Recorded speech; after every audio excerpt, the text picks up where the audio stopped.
সত্যবচন চ্যানেলে আপনাকে স্বাগতম। এই চ্যানেলে আপনি ধর্মীয়, তান্ত্রিক, জ্যোতিষশাস্ত্র, জাদু এবং কৌশলের সঠিক ভিডিও পাবেন, যা কাল্পনিক গল্প নয়। নমস্কার দর্শক বন্ধু। ভালোবাসা কি আপনার জীবন থেকে হারিয়ে গেছে? আপনার মনের মানুষ কি অন্য কারোর সাথে জড়িয়ে পড়েছে? আপনি কি রাত জেগে শুধু তার কথাই ভাবছেন, আর সে আপনাকে পাত্তাই দিচ্ছে না? আজ আমি আপনাদের জানাবো বশীকরণ আসলে কি, এটি কত দ্রুত কাজ করে এবং এর প্রভাব কতদিন থাকে। ভিডিওটি শেষ পর্যন্ত দেখুন, কারণ আজ অনেক গোপন রহস্য ফাঁস হতে চলেছে। বশীকরণ কোনো জাদু বা ভেলকি নয়, এটি হলো শক্তির খেলা।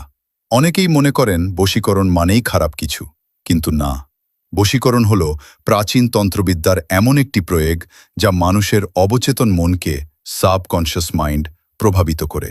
যখন কারোর ওপর এটি প্রয়োগ করা হয়, তখন তার মনে আপনার জন্য এক গভীর টান বা মায়া তৈরি হয়। বশীকরণ করার জন্য প্রয়োজন একাগ্রতা এবং সঠিক মন্ত্রের জপ।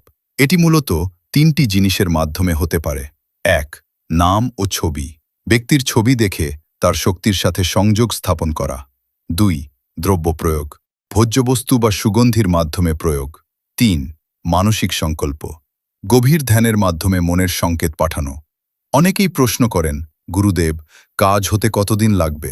দেখুন, এটি নির্ভর করে আপনাদের দুজনের মধ্যে সম্পর্কের দূরত্ব কতটা তার ওপর।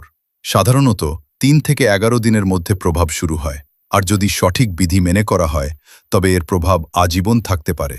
তবে মনে রাখবেন, এটি কোনো খেলনা নয়। অকারণে কারোর ক্ষতি করার জন্য এটি ব্যবহার করবেন না। বশীকরণ করার আগে আপনার উদ্দেশ্য পরিষ্কার হওয়া জরুরি। যদি আপনার ভালোবাসা পবিত্র হয়, তবে মহাদেব আপনাকে অবশ্যই সাহায্য করবেন। যদি আপনার সমস্যা খুব জটিল হয়, তবে নিচে দেওয়া নাম্বারে যোগাযোগ করতে পারেন। আজকের ভিডিওটি ভালো লাগলে লাইক দিন এবং আমাদের চ্যানেলটি সাবস্ক্রাইব করুন। জয় মা তারা। যে কোনো জটিল সমস্যা সমাধান করতে যোগাযোগ করুন শ্যামা তান্ত্রিক।